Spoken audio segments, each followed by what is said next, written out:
We're now on the Mount of Olives and we're standing in front of this amazing view, the Dome of the Rock.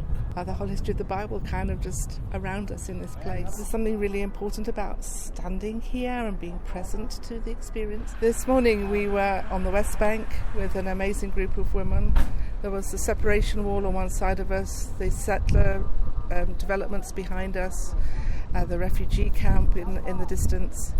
And here were women that really their movement is restricted. Many of their children have left.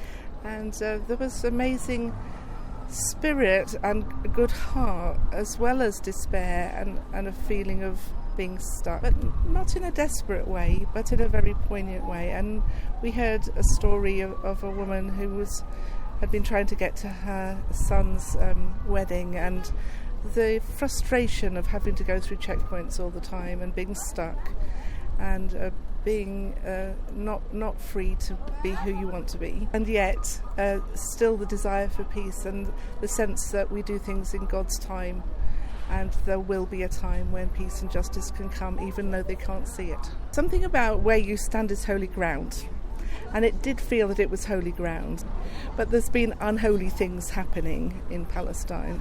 And yet there is a feeling that where you put your feet are, where you stand, where you're present, there, wherever that is, whatever your circumstances, there is a holiness to that. And we talked about resistance and what that might mean. We talked about the small acts of resistance, and we heard that hope is resistance. And I really like that. That's not wishful thinking, that's not pie in the sky, but to keep hoping anyway is an act of resistance.